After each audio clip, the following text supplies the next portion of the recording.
వేసవి వేడిపై దాడి, చల్లటి రిఫ్రెషింగ్ స్టాప్ తో హాయి.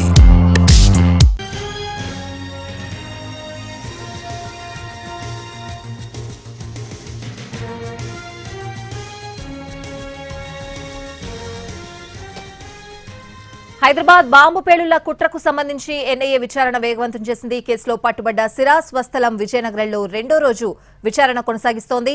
అతను ఎక్కడెక్కడ తిరిగాడు, ఎవరెవరిని కలిశాడు వంటి వివరాలు ఆరాధిస్తున్నారు.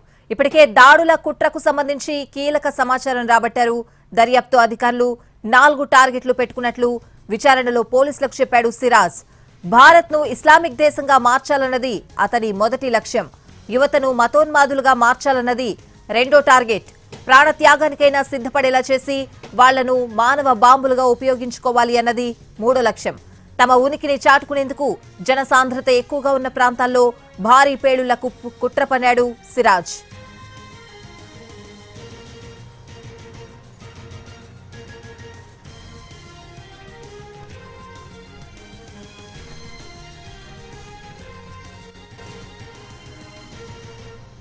హైదరాబాద్ బాంబు పేలుళ్ల కుట్రకు సంబంధించి ఎన్ఐఏ విచారణ వేగవంతం చేసింది. విచారణకు సంబంధించిన పూర్తి అప్డేట్స్ అడిగి తెలుసుకుందాం. విజయనగరం నుంచి మా ప్రతినిధి వెంకట్ లైవ్ లో సిద్ధంగా ఉన్నారు. వెంకట్, విచారణ ఏ విధంగా సాగుతోంది? స్వాతి, ఈరోజు చూసుకుంటే పెద్ద ఎత్తున ఉగ్ర దాడికి ఒడిగట్టే పరిస్థితుల నుంచి మనం బయటపడ్డామని చెప్పాలి.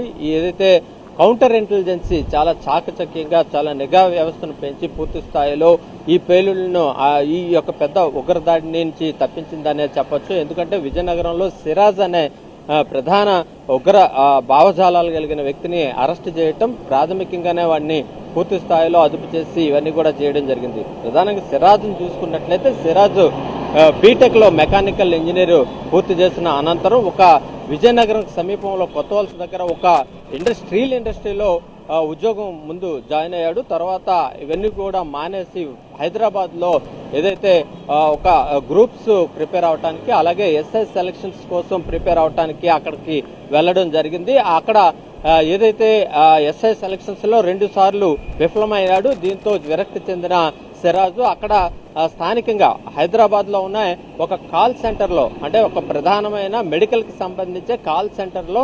ఉద్యోగం సంపాదించాడు.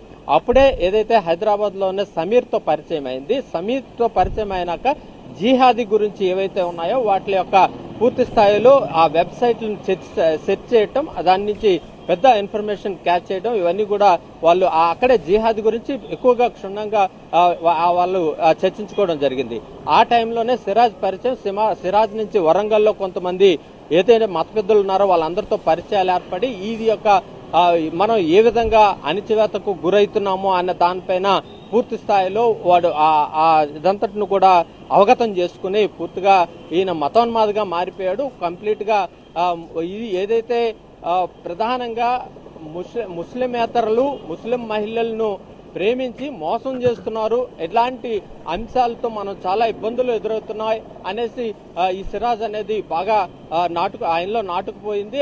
ఆ సందర్భంలోనే ఏదైనా మనం ఈ దేశాన్ని మనం ఇస్లామిక్ దేశంగా మార్చాలనేది మొదట టార్గెట్ గా పెట్టుకున్నాడు. అక్కడి నుంచి మొదలై తర్వాత అంశం ఏంటంటే దీనికి సంబంధించి ఎలా చేయాలి ఏంటి అనేది చాలా క్షుణ్ణంగా అధ్యయనం చేసి అహీమ్ అనే ఒక గ్రూప్ ని క్రియేట్ చేయగలిగాడు. ఒక గ్రూప్ ని క్రియేట్ చేసిన తర్వాత మొత్తం ఆ గ్రూప్ లో ఒక దాదాపు ఎవరైతే ఈ భావజాలాలు కలిగి ఉన్న వాళ్ళు ఎవరైతే ఉన్నారో వాళ్ళందరినీ కూడా యాడ్ చేసుకుంటూ ఈ యొక్క ఏది జిహాదీకి సంబంధించి అన్ని కూడా వాళ్ళకి బోధన చేయటం, ఇలాంటివి చేసి వాళ్ళని అట్రాక్ట్ చేసి, అలాగే యువతని టార్గెట్ గా చేసి, అంటే ఖాళీగా ఉన్న యువతని, ముస్లిం యువతని టార్గెట్ గా చేసుకొని కంప్లీట్ గా వాళ్ళని కూడా మతోన్మాదులుగా మార్చి మానవ బాంబులుగా ప్రయోగించాలనేది సిరాజ్ యొక్క ముఖ్య ఉద్దేశంగా పోలీసులకు వివరించడం జరిగింది. ఈ నేపథ్యంలోనే కంప్లీట్ గా సిరాజ్ ని చూసుకున్నట్లయితే ఢిల్లీలో 2 మత పెద్దలు ప్రధానంగా ఈ ఏడాది తొలి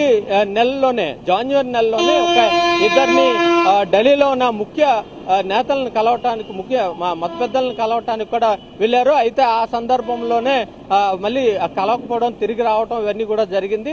తర్వాత సౌదీ నుంచి ఇదంతా సౌదీ వెళ్లి సౌదీ నుంచి ఇదంతా ఆపరేటింగ్ చేస్తారు. వీళ్ళంతా కూడా ఒక సిగ్నల్ యాప్ ద్వారా పూర్తిగా వీళ్ళు కమ్యూనికేట్ చేయటం ఇవన్నీ కూడా జరిగాయి. అయితే విజయనగరం సేఫెస్ట్ ప్లేస్ అని సిరాజ్ భావించి ఇక్కడకు రావటం, ఇక్కడ ఈ మందు పాత్రలు ఏదైతే బాంబ్స్ తయారు చేయడానికి ఉన్న ముడి సరుకును అంతటినీ కూడా కొనుగోలు చేయటం, ఇవన్నీ కూడా ఇక్కడనే చేయడం జరిగింది. ఇవన్నింటినీ కూడా ఏదైతే కౌంటర్ ఇంటెలిజెన్స్ పూర్తిగా గ్రహించి వాళ్ళని అదుపులోకి తీసుకుని విచారించింది. ఇవన్నింటినీ సిరాజ్ చెప్పాడు. అయితే సౌదీ నుంచే డైరెక్ట్ గా డబ్బులను కూడా సిరాజ్ కి రావటం, సిరాజ్ సమీర్ కి వేసి ఈ మందు పదార్థాలు, ఈ పేలుడు పదార్థాలు అన్ని కూడా కొనుగోలు చేయటం, ఇవన్నీ కూడా జరిగింది. అయితే దీని దర్యాప్తు పైన ఎన్ఐఏ ఇప్పుడు పూర్తి స్థాయిలో దర్యాప్తు మొదలుపెట్టింది. సిరాజ్ యొక్క కదలికలు, సిరాజ్ ఎవరెవరిని కలిశాడు ఏంటి అనే దానిపైన, ఈ కొనుగోలు అన్ని వ్యవహారాలపైన పూర్తి స్థాయిలో దర్యాప్తు అయితే కొనసాగుతుంది.